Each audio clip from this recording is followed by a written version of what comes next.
Bottom right-hand corner, good sir Kevin Cat's Pajamas, we have Check 6 Ver. He's a red Terran player.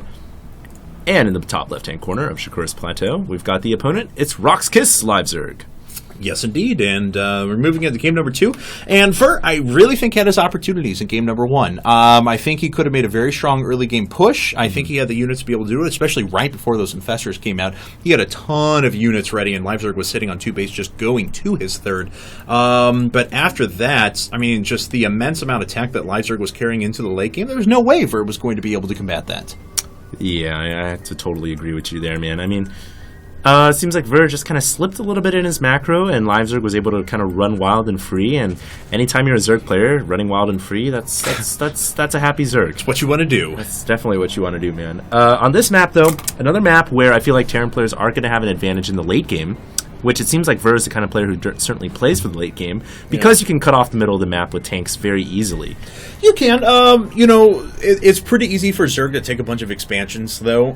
So absolutely. While I agree with you that I think the terrain gives the engagement in favor of a Terran player as we move into the late game, I do think Zerg have their opportunities to hit some pretty good timings. So we'll see exactly what Livezerg's going to be up to now. He is throwing down... Oh, look at this, actually. Both players are going command structure first. Ver throwing down a 15cc inside of his base, going to make a super wall here in a second. Livezerg, on the other hand, he is throwing down his 15 hatch.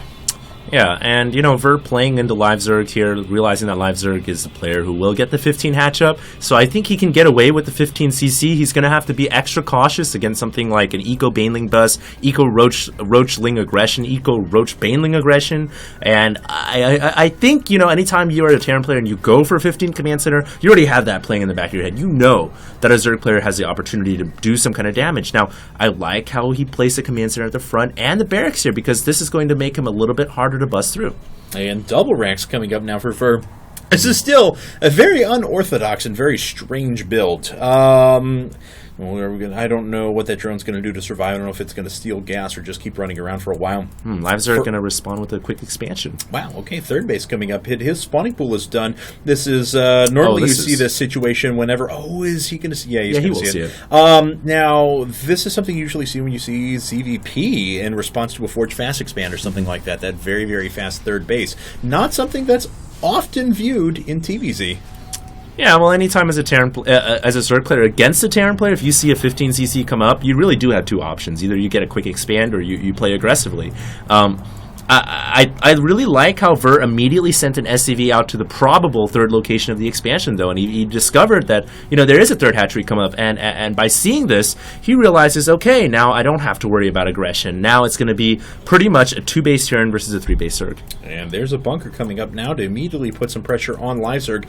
Question is he going to be able to get any Marines over there before doubtful. That finishes up and we see a couple of Zerglings? Yeah. I mean, he doesn't have vision of it now with the hatchery because of the decreased vision of the hatchery while it's constructing, but still needs to kill pretty these shortly. Yeah, that is actually kind of amusing.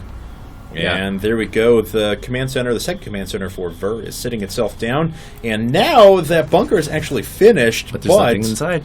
Yeah, but now Livezerg should actually have vision of that. Ladies and gentlemen, that's why you keep your scouting worker for as long as possible. Even if you don't see any crucial tech buildings, you're going to delay these initial Marines, and these Marines could have been inside this bunker at the third, but instead they were doing basically a chase for the drone around the mineral line. And the first few Marines are heading out now. How many being sent out? Just 4 for now. Looks like a couple more being rallied in behind. The first Zergling's making their way down to the bottom left, and yeah, that bunker's not going to stay up to allow those Marines in. Yeah, there's just no way. These Marines are still way too far away on a map this vast and this wide. Shakur's Plateau. Bunker is now burning. SCV may be able to make it out. No. Now, that was 150 resources lost, and look at this. He's actually going to lose a lot of Marines as well. Oh, this is so risky right now at this point. Check 6 Ver needs to get his Marines back behind the barracks wall, but he's going to end up losing all of his Marines to these Zerglings, and that is a huge loss for our Terran player. Bye-bye. And Ver now actually at a very bad disadvantage. That 15 supply deficit is about a 50% deficit, if you want to think of it that way. So Livezerg actually has a huge advantage. Now, Baneling Nest is coming up. I honestly think he can just bust right through. He could go for a Baneling bust here at this moment in the game. Yeah, I mean, there's just really nothing up at all for Ver.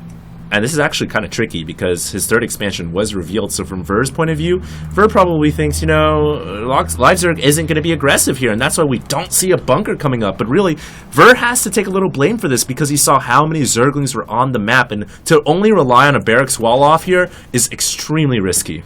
And we'll see how many Banelings end up coming up. It looks like Livezerg has enough for 7 right now, although he has pretty good gas income. Is that off of 2 gas? There's a couple down over at his natural as well. Okay, just 1, so it's actually just 2 gas overall.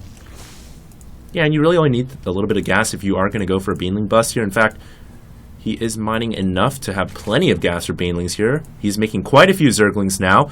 His timing should be able to hit... I don't know, actually. The siege mode is going to get done within 20 seconds here. And I think if that siege chain can get up, then the Baneling bust is going to be deflected. Yeah, let's get some Banelings up there or something. This is getting a little bit dicey. I mean, he's going to have a ton of units one way or another. There we go. There it is. 14 of them. And you know what? Siege mode may be finished, but there's only 1 tank.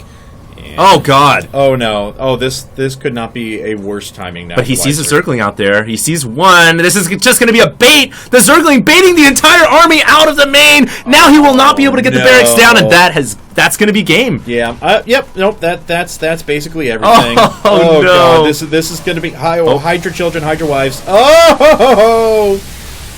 Even hiding your children and your wives won't do anything, man. Nope. This is just mass death and destruction. Sorry, Ver, valiant effort, but unfortunately the anti-timing was there, and there it is. GG.